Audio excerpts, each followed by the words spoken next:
Complement and Plant-Based News present Plantapalooza.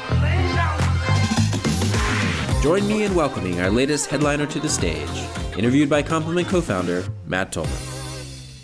Dr. Laurie Marbas, thank you so much for spending some time with us today, talking about harnessing the power of plant-based nutrition as medicine for longevity, a topic that you've actually never spoken about before. No, I'm kidding. We were joking off camera that this is something that we both talk about for many years over and over again, because you've been a plant-based physician for quite a long time, but also one of the most interesting plant-based physicians, if you ask me, because you also served in the Air Force.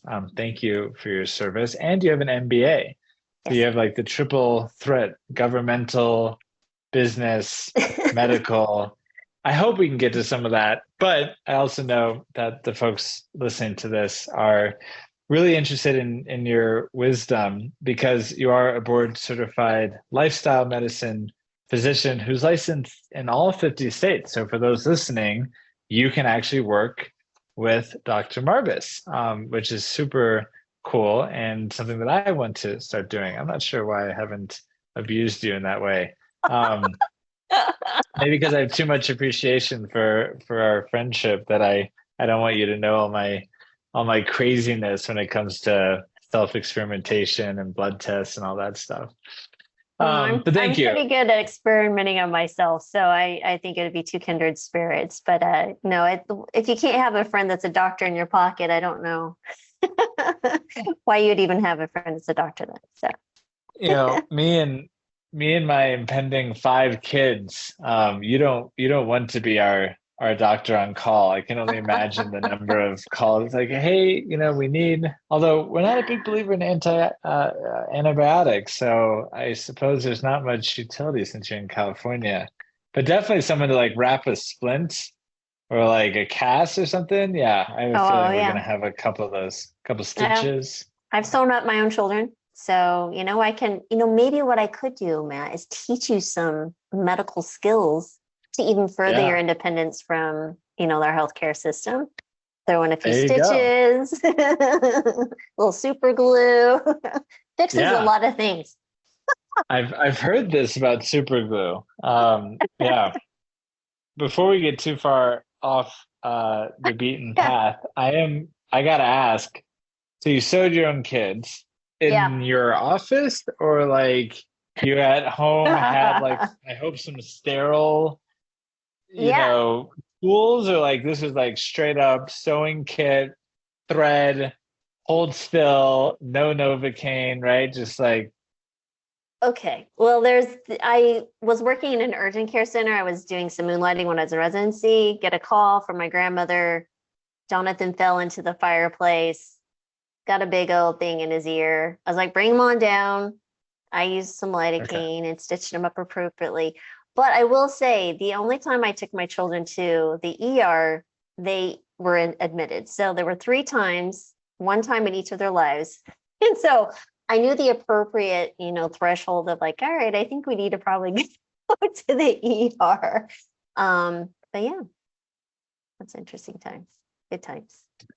I think our listeners will be heartened by the fact that you did not sew up your kid in your living room with like the needle and thread, because that was kind of my thought. But I could. That was my thought. Like, I'm a prepper at heart, and so I literally have I've taken, when you think about wilderness medicine, I've taken the steps to become. I'm not there yet, because I've kind of gotten off track with COVID and some things, but I want to take that as a fellowship. And so I literally have this bag in my garage that I could even do IVs, splints, you name it, IV medications, injections.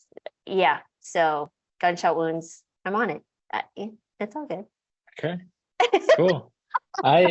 You still lived in Colorado, because in that prepper scenario, I would know where I'm going, and now I have to drive all the way out to California to get to you. But I would love to have you on to the No Meat Athlete podcast, so you and I can talk a little bit about that. Because Sure. despite my totally uncontrolled paranoia about most things, I have not yet delved into that world.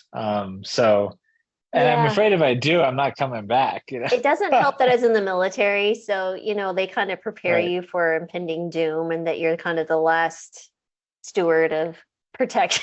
I'm like, listen, if a doctor has a gun, it's all over. We need to be just, retreating back and enjoy what little time we have. Yeah. Yeah. But I yeah, don't know. they set you up for some scenarios and, you train to, I when I was in the military, we'd go out in the middle of Texas for weeks on end, and the Army would bring in our staff, and there was 125 of us on our medical team, and literally there were surgeons, family practice doctors, pharmacists, nurses, aides, you name it. We built out of Alaskan tents a 25-bed hospital. It had an ER, decontamination unit, OR, pharmacy, x-rays, CT, you name it. It's pretty impressive what Wow. you could do. Yeah. That's awesome. Very cool. All right, we're gonna we have have you. gone off the beaten path. We'll have to edit some of that. No, we're gonna. No way. No, we're leaving it in. They're gonna know you. Oh, But I do want to be respectful of your time, and we're gonna try to set the stage. I was joking, but it's always important to remind ourselves why nutrition is so important for longevity. We can go as deep. I hope we'll go off the beaten path. In exploring these chronic diseases that we all worry about, and what we can do today through foods as medicine to really prevent what is at this point kind of a foregone conclusion for at least people who live in the US, right? The statistics are very plain to see that these kind of leading killers of Americans are going to take like 80+% of us at some point. And the hope is maybe it's really late in the game.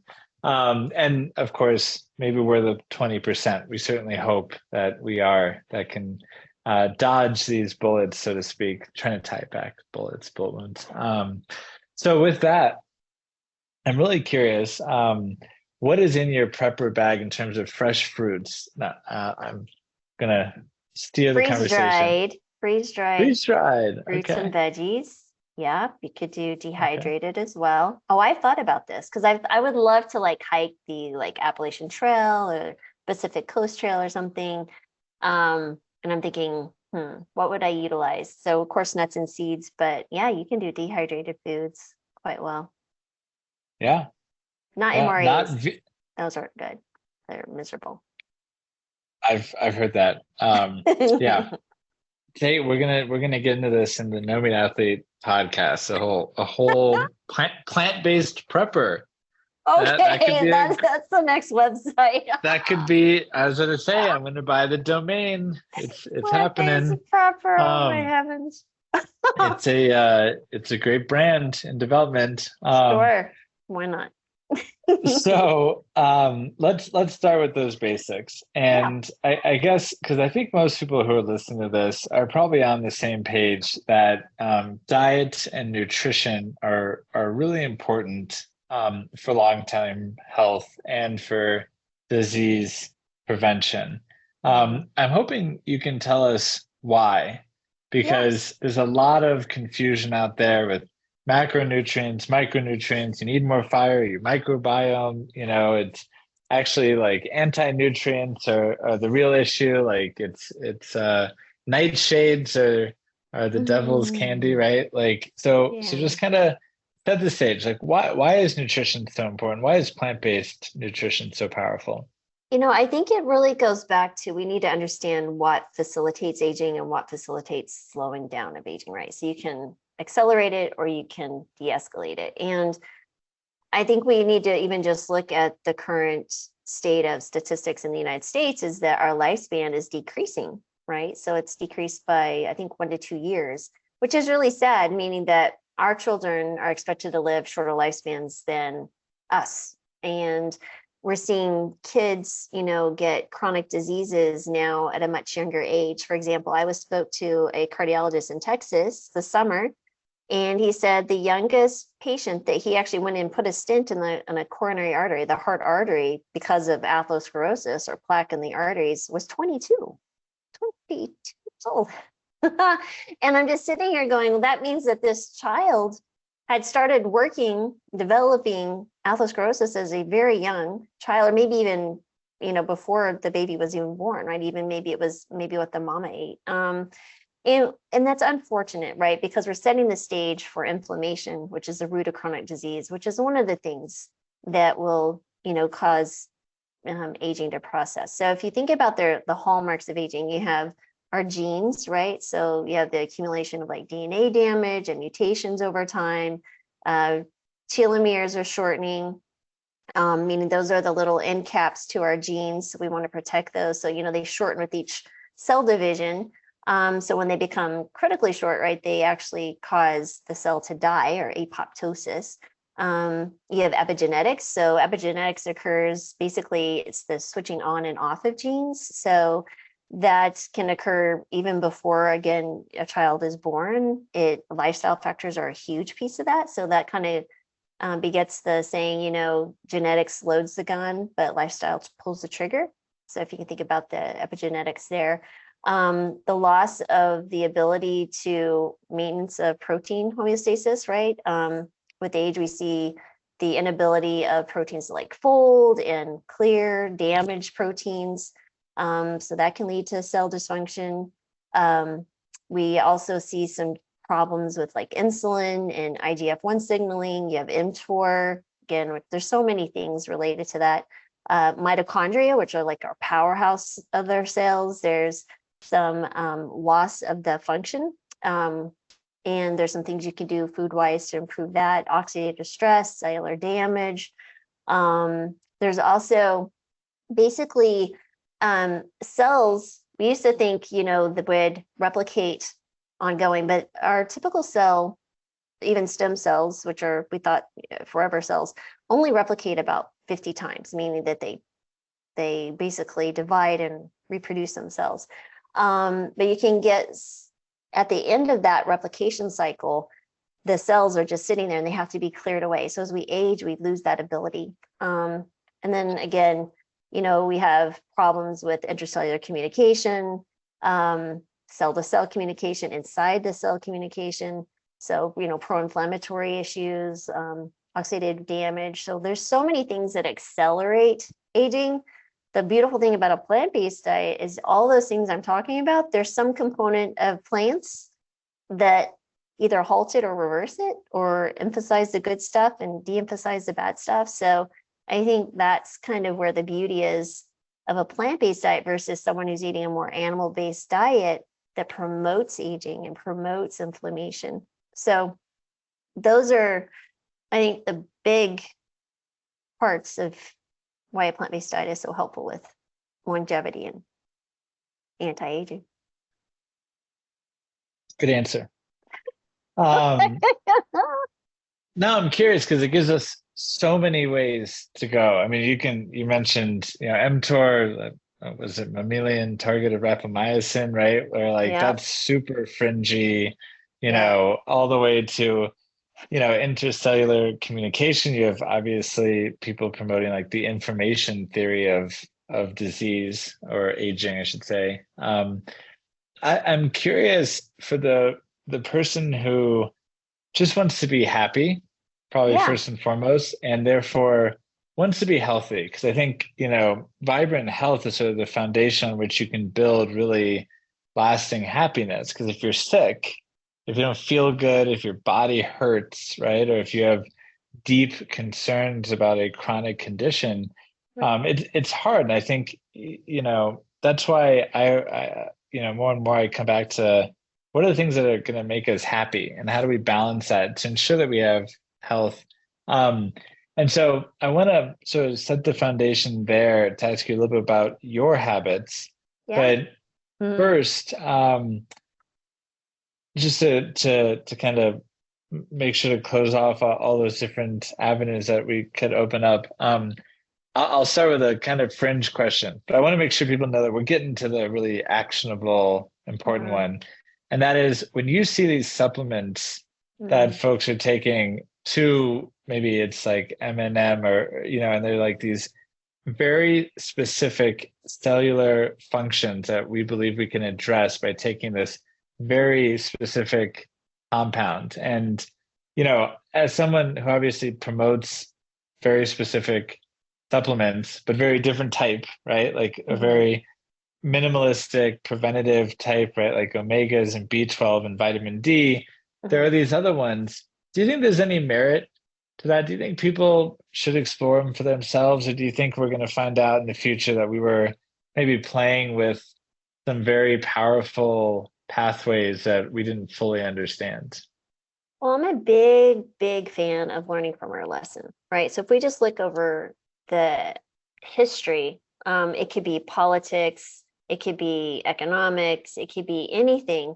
But if we look at people or studies that where they actually took a very high concentration of a particular like a vitamin like a beta carotene or vitamin A, and what they found is that they're actually detrimental. But if you're taking it in the context of food and the amount you can get in a normal healthy diet, it's actually beneficial.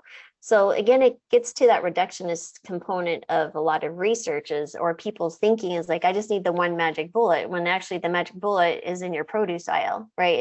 It's all of that together. It's the whole orchestra. It's not just the flute section or the string section. It's literally the entire thing.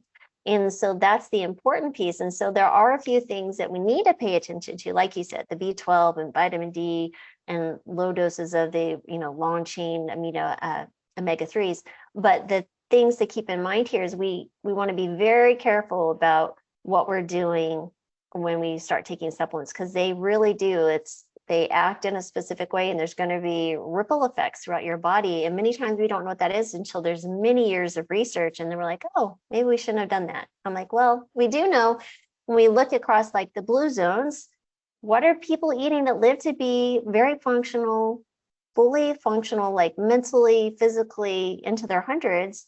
They're eating plants, they're moving, they develop community. Again, it gets these boring lifestyle factors, but we all find so difficult to do and find it so easy to come up with some excuses not to do.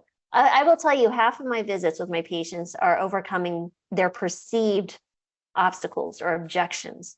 And all you have to do is like open the blinder and say, okay, there's another way to look at this. You can choose to do the things that will accelerate your happiness or feeling better, like you're describing, or we can still engage in the activity that got us here and you in my quote unquote virtual office to begin with. So, and some people resonate with that message and others don't. And it's unfortunate that so many of us in the world that have the ability or power to change environments don't. Parents in a home, teachers in a school, politicians and, business owners, like, look what we've done. We are literally setting up and feeding disease in every aspect of our culture. It's really disturbing. Sorry, I'm off on this tangent. I obviously wholeheartedly agree. And we had Dan Buettner on the podcast recently, and I'm on a Blue Zones kick myself because obviously I had to reread the book in preparation for that and try to find interesting angles that haven't been asked of him, as he's been preaching the same thing for 20 years, right? But the Netflix documentary, docuseries, miniseries, highly recommended, because like you say, it is so interesting. And I think one of the things I'd like to ask you is his big thing, surprisingly, is actually the environment, not in terms of like our ecological sustainability practices, but setting up your environment such that the default becomes the healthy option. And I think that's so insightful, right? Because like if our it's like Chef AJ, if it's in your house, it's in your mouth, right? It's like, just don't buy the potato chips. Like it's actually really simple. You need a little bit of willpower at the supermarket.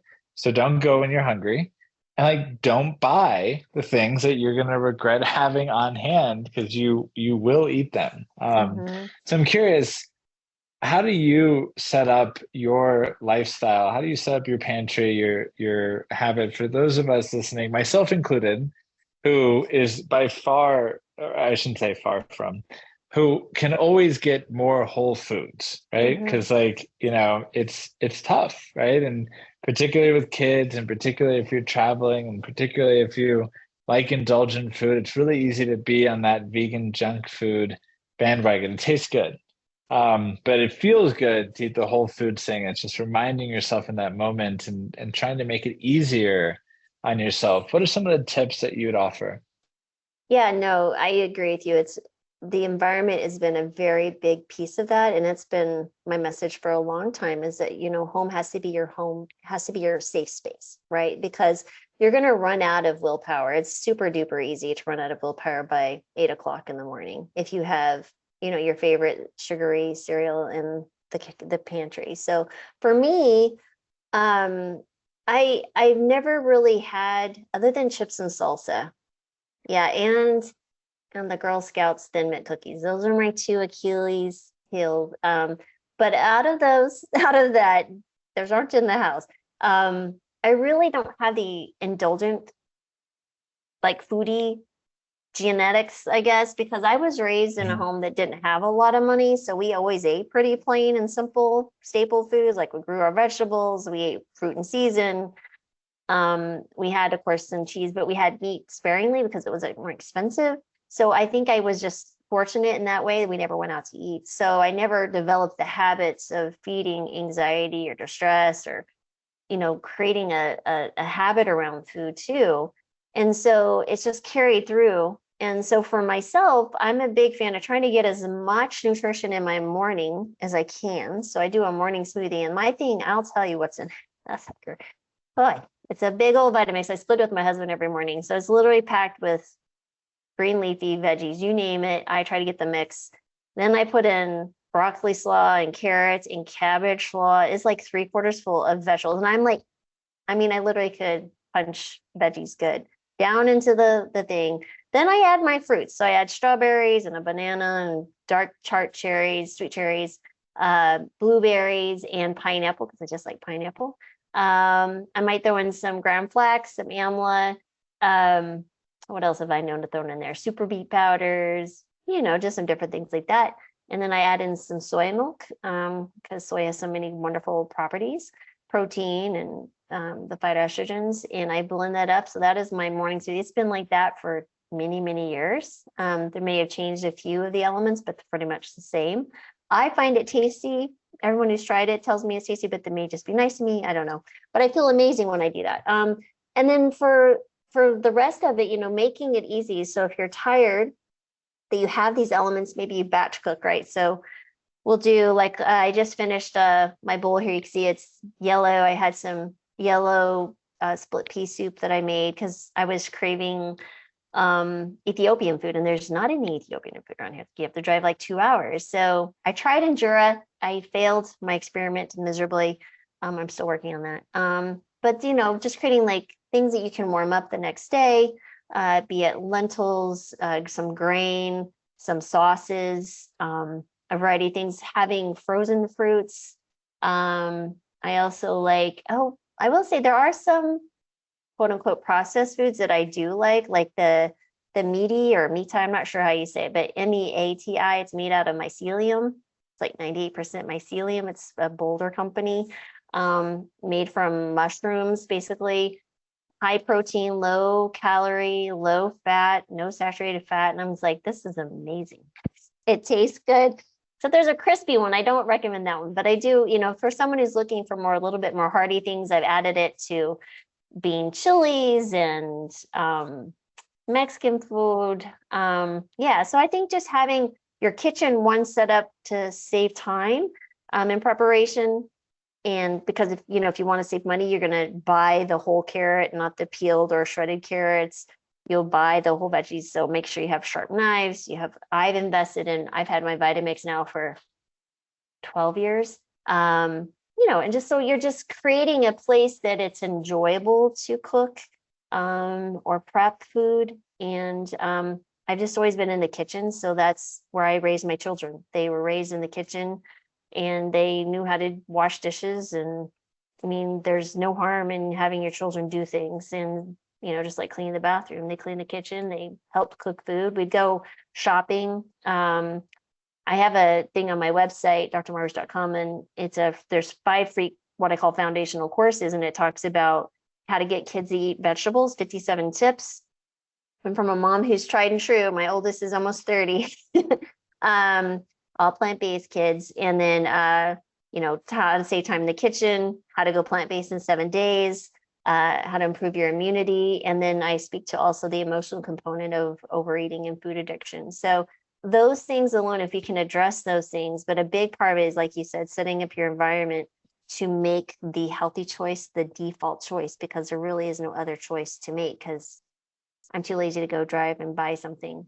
So I'll just rather do it here at home. So yeah, I think I'd just like to reemphasize, because we have a household of 7 currently. We'll be 9 soon, as you know. And leftovers is an amazing trick. Yeah. Just double the portion of everything that you're eating. And obviously, hopefully, it's the healthy stuff, right? But like you say, lots of bean stews, lots of lentil dishes, the ethnic dishes, but and just make it twice as big. I mean, we have pots, seriously, like we have the largest pots you can buy. Literally, I can't find bigger, Max, like military. It's going to get size, worse, right? my friend. You have small boys. I can only imagine. So let me tell you, I've never yeah. seen anything eat. Well, you used to be a teenage boy. I don't know what you guys do, but it blew my mind when my boys hit like 13, 14. Then they started doing cross country and sports. I'm like, oh, I can't keep up. You will be tripling and quadrupling while you're now just doubling. So yeah. No, we joke about it a lot. We go through like 2 bushels of bananas like every 2 to 3 days, like easy. So, but which is, maybe tip number 2, which is fruit is like the fastest food ever, right? Yeah. And it gets demonized a lot these days for a lot of different reasons, not just because of the carnivore diet, but sugar and all this.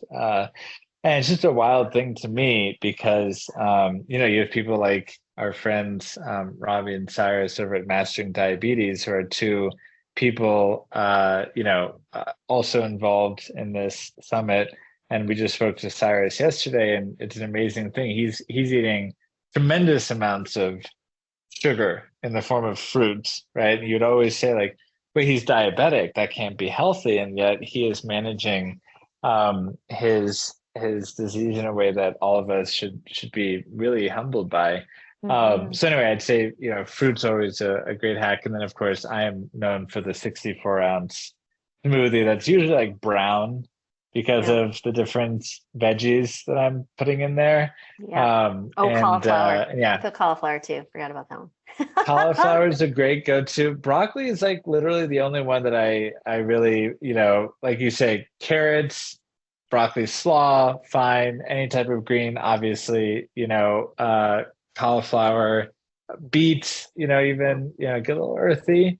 But broccoli is the only one where like I've actually had to like really kind of grimace while I'm putting it back. And that's coming from somebody who's put beans, who regularly actually puts beans in my smoothie. I will tell you, it depends on the bean. That can really change the profile, but not as bad as broccoli. And I was out of beans recently, and trying to hit certain goals. So I put in tempeh. And that was really interesting. Yeah, my team did not let me live that down. So, but hopefully, the listeners will hear, all jokes aside, that so much of your nutritional checkbox can be, or so many of the boxes can be checked, by just really making a delicious smoothie. Mine aren't always delicious, admittedly. Yours sound better with the strawberries and the pineapple and everything else. And if you just balance the fruits and the veggies, it's a great way to start the day, hydration wise as well, right? Because there's a lot of water content that you're getting that's so important, because we are all waking up in some level of a dehydrated state in the morning. So Right. awesome. Thinking about the blue zones, going back to those habits and happiness, because I think a lot of times when people think about diets, they associate it with discipline and deprivation. Hmm. And I think the number one thing that we can do is to really encourage. We have someone on our team who is dealing with heart disease at a somewhat of an early age. And he's making the transition to a plant-based diet. I'm so proud of him.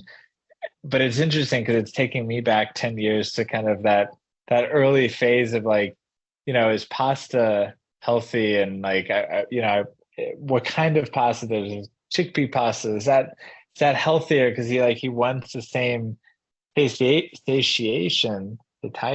I don't know. But also wants to be plant-based and wants to be healthy. And so it's navigating that. So I'm curious, what is your advice to people who say like, oh, I could never be plant-based? Like it seems like I'd have to give up so much. Yeah.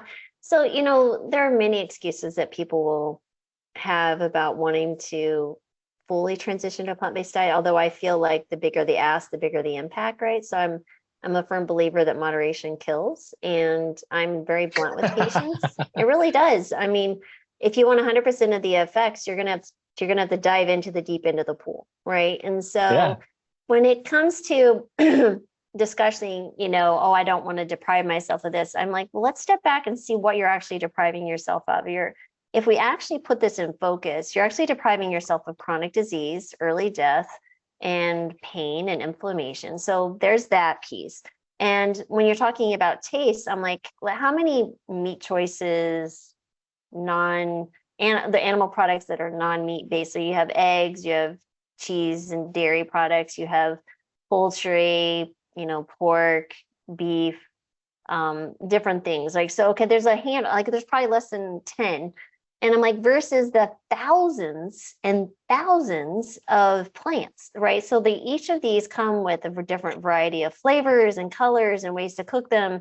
And you're not going to most people don't just eat, some cooked piece of meat. They're putting some type of seasoning on it, some spices, which in and of themselves have great flavor potential for your vegetables. I feel like, so you're just removing the components of illness and adding in all these amazing things. So you're going to get health and more energy and better sleep and longevity and lower cholesterol and stop medications. And so it's really a con and pro list. And I'm just like, let's just walk through it and let's just look at this objectively and take your feelings out of it. Because at the end of the day, what are you really wanting? And then I look at them and say, so what do you truly value? Do you value the few moments that food is on your taste bud? Or do you value the time that you're going to be able to spend with your family and be active and do those things? So I try to push it off to a value that they really love. So for me and you, I know it's a strong sense of family, right? I would do anything for my family. And if it means giving up meat, not a problem. If it means doing whatever, for me, it's like, it all goes back to family. Like if anything I do, my identity, my work goes back to value of family and friends and relationships. And so, but yeah, so that's the conversation that we have. And most people resonate with that, and it gives them something to think about. Even if they don't embrace a whole food plant-based diet, I've certainly planted a deep seed versus just kind of scattering seed and say, eat plants, it's healthier. But it's like, let's get into it a little bit. So yeah. Yeah. Yeah. For those of us who are an extremist, it's a philosophy that resonates quite a bit. Right. But for those who want to not dip their toe, maybe they're committed and they've heard all of the messages, like from people like me who say, just eat as many plants as possible. Don't make it about titles. Don't make it about going 100% today. Just increase the amount of plant matter on your plate because of all those phytochemicals and the fiber, and because the more plants on your plate, the more you'll displace some of the meats, the dairies, the ultra processed foods, right? So just as much as you can, right? And I think deep down, I think that is the right approach with people, because the more plants that they're eating, the better, I think.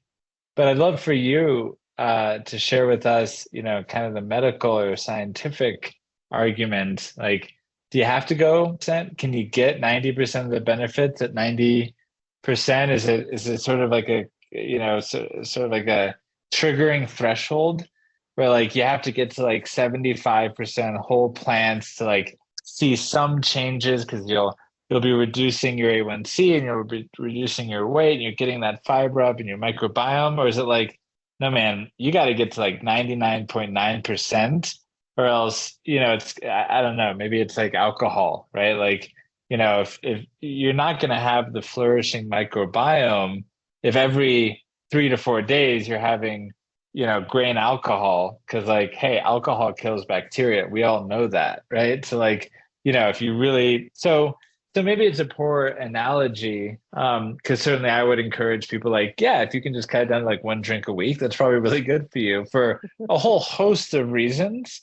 So again, I don't want to like, mix metaphors here, but I'm just curious because I think a lot of people do resonate with like, oh, can I do like vegan before 6, or can I just do like 60%, right? Or like an 80/20. I'm curious, in your experience or based on the literature, is there a threshold we have to hit? Is it 100%? No, I mean, you're going to always find improvement in the spectrum, right? So if you have the carnivore who's not eating any plants versus a strictly whole food plant-based eater, of course, there's going to be a spectrum of benefits, right? So the more plants you have, the more plant benefits you're going to have, you're going to actually realize. The important thing I think to understand is that the patients that I see typically are two. I get the strict whole food plant-based eaters. I just want to make sure I check their nutrient profiles. We talk about some things, maybe some numbers or some other symptoms, that we tweak things and get them off and running, and they go and they see them next year, just for a check-in.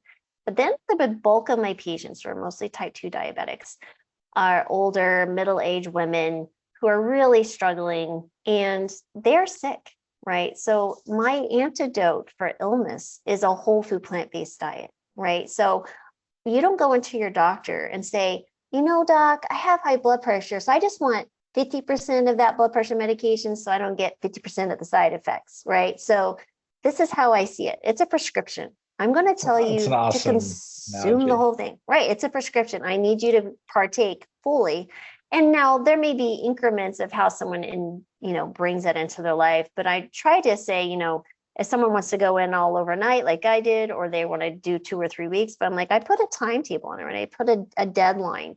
We do better with deadlines. We do with a little bit of accountability. So that's them coming back to me in discussion. But again, at the end of the day, this is my prescription for you to get well. You came to me for a reason, and this is what I'm telling you is going to make you well. Now you can decide to either fully intake it or not. Just like a prescription, a lot of people don't take prescriptions. Sometimes they'll take the diet, sometimes they won't. But if they want to realize the full benefit and actually give their body a chance to heal and see what their body is, because we are so used to being sick in this country, we've forgotten what it's like to feel normal. Yeah. It's absolutely true. Yeah. And so now we're raising children who are getting sicker sooner. They're never going to even realize that they don't have to feel fatigued and not being able to focus and doing all those things. I mean, they're going to think that taking prescription medications is normal and that you're a freak if you don't. Like, oh, you're just a freak of nature. It's like, actually, no, it should be the flip side, right? So that is my philosophy going into discussion with patients. And that's why I'm such an ardent fan of like, I'm pushing the limits. I'm pushing you to think about, you can have a different future, but you're going to have to embrace the suck. I mean, that's just the way life is. You can make it a good thing. Yeah, it's going to be hard. It's going to be difficult discussions with family who doesn't want to do this. But at the end of it, on the other side of that, your grass is greener, your health is better, you feel better, you have longevity. There's so many beautiful benefits. You just have to keep digging until you realize them. And that's how I've approached it, that you have to do some hard things in life. And I really don't even think it was hard. But again, some people perceive, I think, suffering and making things hard is a perception. So you can change your mindset. It's going to be a different set of circumstances. Literally, I tell you, do the same thing. You can choose to think that it's going to be hard and difficult, and it will be. Or I can choose to think, wow, this is going to be fun culinary adventure. I get to try new foods, and it will be. It's the same thing. So that's how I do it. But as if you're asking for the exact amount to realize, I think it is very individualized, because people have, like, let's say if I have a diabetic, I have two type 2 diabetics. One might have been a type 2 diabetic for, 10 years, or well, let's say they're both type 2 diabetics for 10 years. Someone may have had a significantly more severe, horrible diet or genetic or predisposition. It may take more, like 99% to get some movement or traction, right? Versus this one might be, oh, I just started eating, plant-based before 6 or whatever. So again, there's some individual genetic components to that. There's some lifestyle habits that, they've stacked upon each other for decades. Age certainly can play into that. So again, it gets down to it, but I do know that everyone, and I mean everyone on this earth, can benefit from a whole food plant-based diet for some degree. Now, will you fully reverse the disease? I can't guarantee that, but you certainly will give yourself the best chance if you do. Thank you for that. And I think I'd love to just touch on why is that the case, because you and I dove right into some of these nuances because, we kind of take for granted that everyone sort of knows the basics of why. And it is so multifaceted that it's hard. I'm sure you can do it. I certainly can't do it eloquently. So maybe I'll just ask you like top 3 or top 5 reasons why plant foods. Is it the low calorie in nature? Is it these phytochemicals and antioxidants we hear about? Is it the microbiome and eating these raw live ecosystems in themselves? Like just give us a couple reasons why plant foods will help prevent the diseases that we all care the most about, which is metabolic disorders that now plague hundreds of millions of Americans, heart disease or broader cardio and cerebrovascular diseases, including stroke, which now affect or will affect so many people, including the 22-year-old who had a stent put in. That is like crazy to hear. But those, like I say, those like kind of leading causes of death, just give us the top 3, top 5 reasons why plant foods will help prevent those. Right. So I think you have to look at it in the idea of diet, right? So diet, and I hate to think of the word, so many people think diet is the definition is restriction, like I'm going on a diet, but it's really not. I prefer the definition of diet as what we're consuming on a regular basis, right? So a whole food plant-based diet is displacing things that cause disease, right? So that's number one. You're removing things that eat on a regular basis, meat, dairy with saturated fats. That's number one. You're removing those things.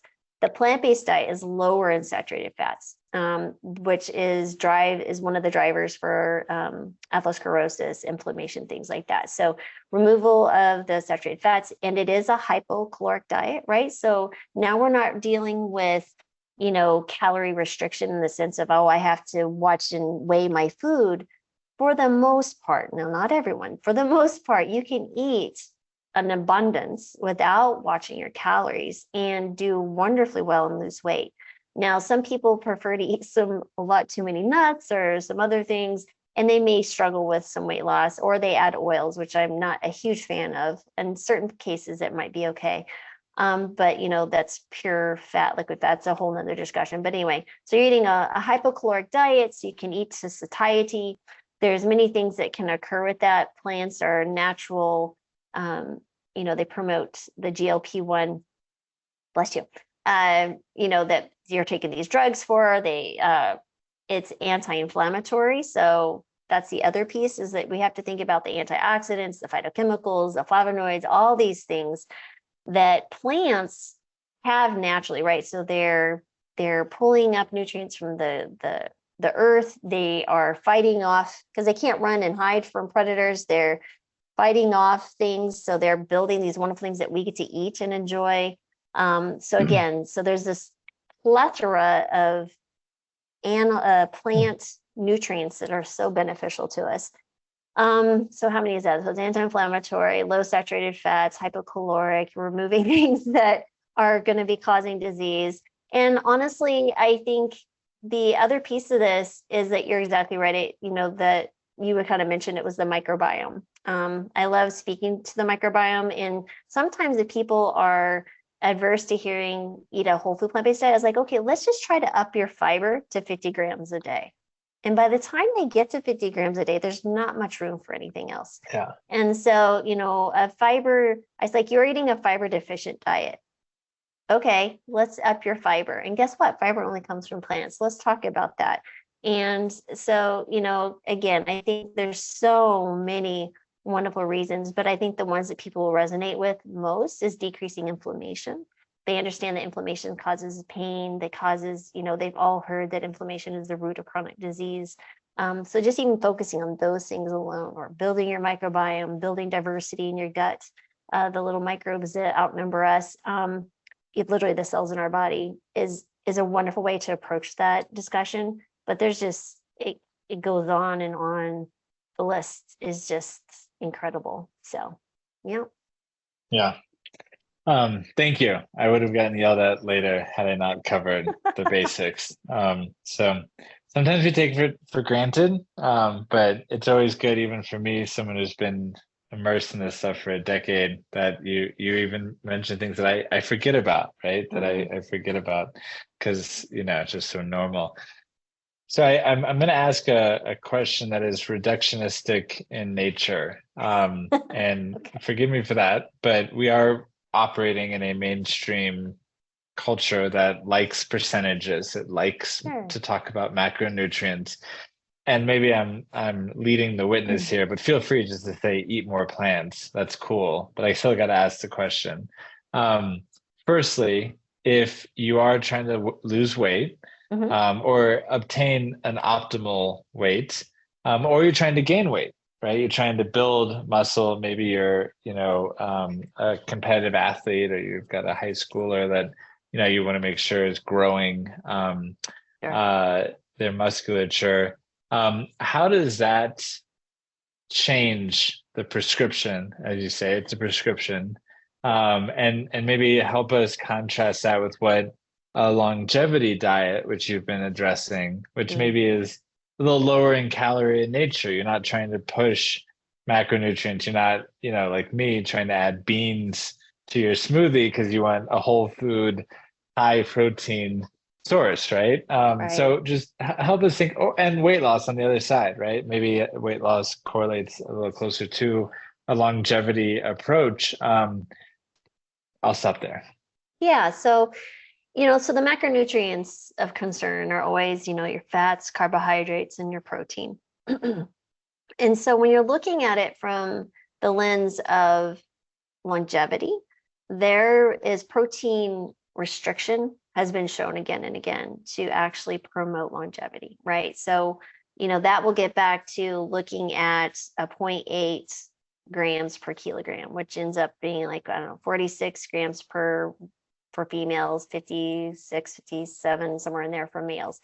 And is that a strict protocol for every single person? Of course not, but that just gives you some general guidelines. And because it comes along with caloric restriction, right? We've all know that some fasting across species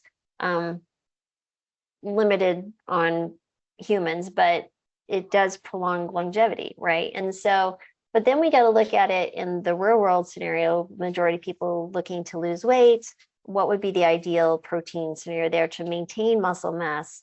Because we do know with caloric restriction, you get loss of muscle, right? So we do want to maintain that. So I think there, when you look at certain studies, yes, increasing your protein intake is an important muscle mass. It keeps it from deteriorating, right? And you can build strength, maintain lean muscle mass, and lose body fat. And so, but you have to go slow, right? You don't want to do severe caloric restriction. So I would say more along the lines of between 1 to 1.2 grams per kilo would be a more sufficient plant-based protein sources, of course, because then again, you got to look at, to lose weight, you have to be in a hypocaloric state. You're not going to lose weight eating the same calories that you need to maintain your current weight. That's just the way it is.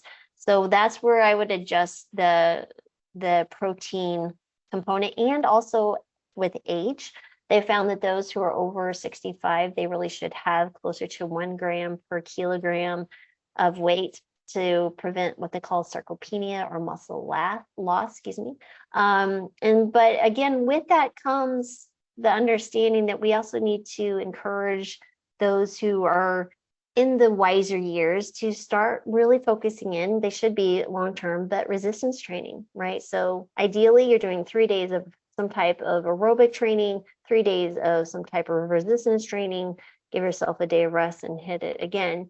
But these can be calisthenics, this can be moving weights, it could be a variety of different ways. But again, it really is important to maintain flexibility, mobility.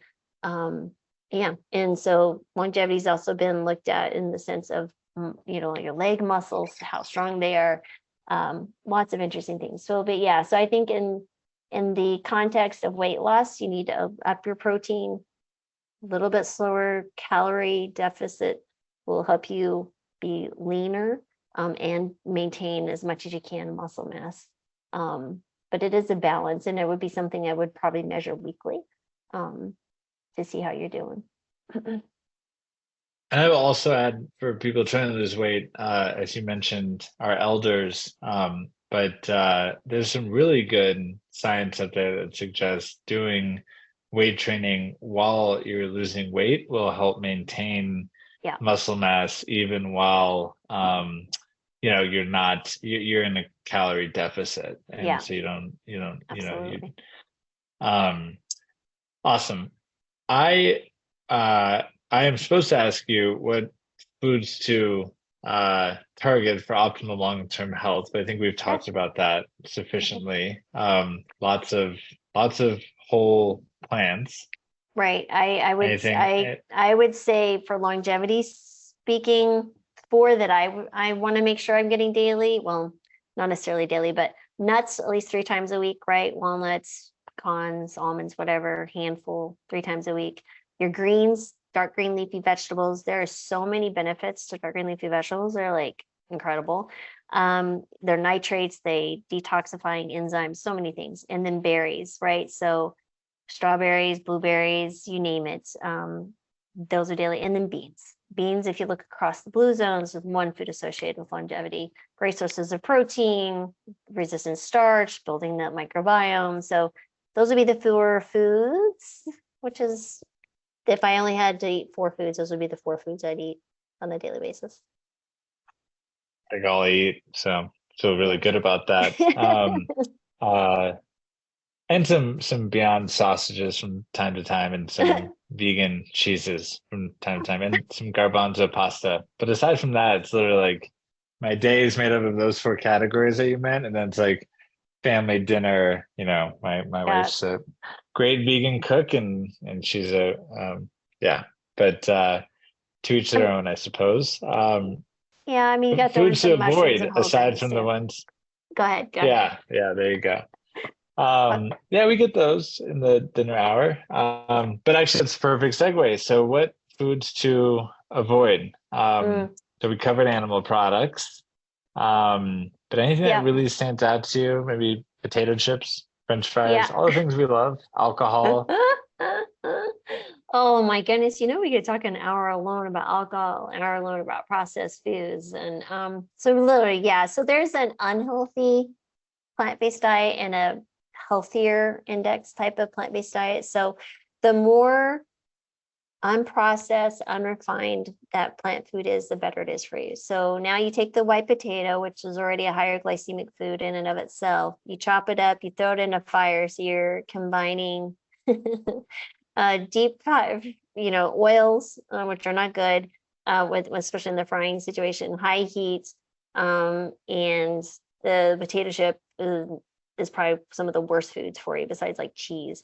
So those processed foods end up being really unhealthy. Now, I will say there is a place for the Beyond Burgers and Impossible Burgers in a transitional sense, right? So if I have someone who's like, listen, I'm going from a McDonald's a day to trying to eat this whole food plant-based diet, I'm like, okay, there's a place for the Beyond Burgers for a period of time as they move into a healthier whole food plant-based diet.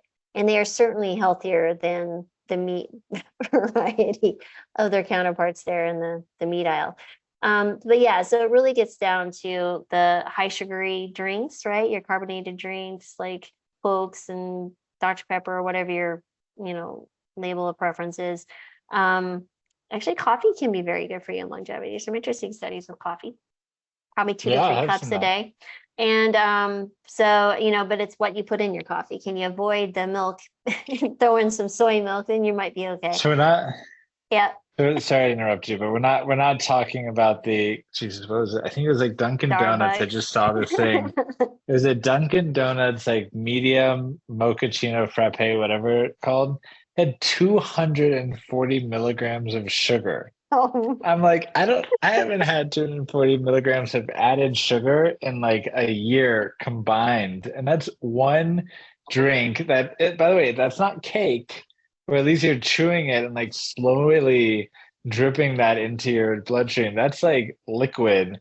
You're sucking that thing down in a I mean, my head would hurt. So it's crazy. It's just crazy what we're doing to no. ourselves. Yeah, I will tell you, I don't really have a sweet tooth. And I was eating, when your kids get to high school, there's always fundraisers for something, and you join boosters of every conceivable shape form. And there was this one where they had the donut. It wasn't Dunkin' Donuts, it's the other one. What's that one called? The really creamy, crisp, creamy, Oh, Krispy creamy, Kreme. Krispy Kreme. Yeah. Krispy Kreme Yeah. donuts, right? So I'm like, I'll try this, and just out of curiosity, because the kids are selling this for booster, and oh my goodness, I had one bite, I got nauseous because there was so much sugar. So now you've got Yeah. refined grains, added sugar glaze. I was like, okay, we're not selling this. I will donate money. And but it is, you're exactly right. There's these processed sugary drinks. Alcohol is not good for you in any amount. I don't care what people tell you. You look at the research, they redid it. Those who had abstained from alcohol are still healthier than those who consume a little bit to moderate to heavy. It's what has happened in the studies where they thought, oh, the teetotalers were more unhealthy than those who drank, moderate amounts, where they were actually the ones who had been sick and stopped drinking. That's what they classified as teetotalers. They weren't true teetotalers, but you look at someone who's never drank or very little consumption, that's where you see the benefit. There's alcohol has been associated with increasing, like I think up to, the last I read, 6 or 7 different types of cancer.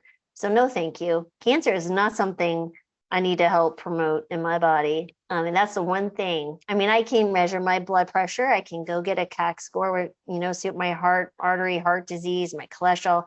Cancer's a little bit harder. It's insidious. It's a little tricky. So I'm going to do everything I can. If I die from cancer, it won't be because of things that I've chosen to do, at least consciously. Again, so anyway, I can go off in the bandwagon. I gotta. Yeah. No. Let's. I mean, we're running out of time here, and as much as I want to go deeper with like anti-nutrients, because there's that whole craze about that stuff now, and No. but alcohol, is arguably one of the most popular consumed substances, right, in this country, certainly, maybe globally. Sure. But it is also a very sore subject, right? Like people cannot imagine living without alcohol. Right. At one point in my life, I probably understood that mentality. I definitely understood that mentality, right? Now it's very different, but that's a whole mental health topic. Yeah. So maybe we can pause there for a second, because the Blue Zones, right? Dan Buettner, is loudly promoting happy Wine. hour, right? That like, and it is a unfiltered wine. It's got all these like tannins and special things. I haven't looked too deeply into that logic, but and there's something social about it in the Blue Zones, right? Very different than here in the US, where it's like every single night, that person just drinks 3 or 4 or 5, beverages. It's like watching TV. I can understand that. It's very different than going out to the town square and seeing all your friends and sitting and laughing and having a glass of wine, 2 glasses of wine with food. So maybe that's the argument. It's more about the environment. But Could be. But on the other hand, right, like no is no, right? Like where do you what's the logic there? Do you think they'd sort of You know, do that, but without the alcohol, and you're better off, right? I I'm like this. I don't have the quote unquote scientific answer. I can't point to certain scientific studies that show that in the blue zones, when you consume this amount of wine made from, this particular area, that you see some benefits with this amount of ounces drank per, male or female, blah, blah, blah. All I do know is that there has been no shown benefit, at least in the American population, which is the patients that I'm seeing. Now, again, you're exactly right. Blue Zones has that social impact, but their Mediterranean type diet is rich in vegetables. But, they point to wine. There's also resveratrol. So I'm like, just eat the grape, So that's how I approach it. I was like, let's go back to the original thing. People like, oh, you have to eat meat for protein. I'm like, well, let's cut out the middle animal and just go straight to the protein source, which is the plant. Right. So if you're looking for the beautiful things that come from particularly maybe a wine, why don't you just go to the food that it came from originally? So that's how I try to be very logical and simple. And for me, the reason I chose to never drink in my life is that I had, seen life destroyed by alcohol, and not necessarily my own personal family, but a very close friend. And growing up as a teenager, and I was like, I want no part of that personally. And so it was very clear to me there was no benefit to alcohol. And, I would be at parties in college and harangued and teased. And I'm like, and you're going to call me to drive you home. And that's okay too. And so, and I just owned that. And when we got married, my husband, he liked to have occasional beer, but I said there will be no alcohol in this house. And that's how we lived for 30 years now. We've been married 30 years, and that's fine. He's still on occasion. It's maybe twice a year that he'll drink alcohol, and I harass him as I should. And he's fine, but again, it just gets to the point of that's how I've chosen to look at it. I'd have seen no clear data of how in my life or in science that it's helpful. So that's how I see it. Yeah. So the blue zones are blue zones despite a couple bad habits. I don't know. Right. I mean, we could argue the point. I'm with you. I'm better off. My wife's like you, and I'm better off because of it. And Sure. but that'll fall into our prepper category. But I think it's really important because there's a lot of mixed signals. No, we're going to do a round two. We're going to get deep into alcohol, ultra processed food, and doomsday preparation. Now, alcohol and cigarettes. But somehow all three. Alcohol and cigarettes I'd have on hand in prepper situation. This is grid trading material. I'm just going to throw that out there. All right. I was wondering where you were going to go with that. I was like, well, yeah, shit, at the end of the world, I guess, like, why not have a drink? I wouldn't partake, no. but I would trade for other things. So we got to be thinking it's your new currency. You are, friend. I mean, honestly, I'm kind of alarmed at how deep you have thought about this. So you're at the prison yard cigarettes for, in a doomsday scenario. I'm way behind. I grew up in the deserts of New Mexico with a very redneck family. So I'm just going to throw that out there that I was born and bred. I'm just, you just may not notice that. But ready. Yeah, I'm born ready. And bred, man. ready. Born and bred ready. That is a fitting ending to a really fun conversation. Yes. I'm glad. I guarantee you this is different than every other interview that folks will see with Dr. Marbas, who they can find more of at drmarbas.com. And I hope it's just a testament to how long we've known each other and how open you are to sharing the real Dr. Marbas, which I'm so grateful for, because it helps, because people hear about, a teetotaler eating whole food plant-based, and it's hard to connect with, but here we are knowing and picturing you, somewhere in a Mad Max kind of suit, trading cigarettes and grain alcohol in a desert. And I do know how to shoot a gun or two. So I'll just throw that out there too. Right. And a veteran, which we should not forget. So thank you. I really appreciate it. Again, drmarbas.com. We'll link to that as best as possible.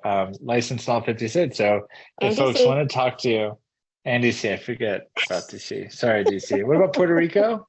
Guam? No, I'm not. No? I'm not in Puerto Rico or Guam. I just haven't had any Ah, requests. Otherwise, I would, but I have not had yeah. any patient requests. They all cost money.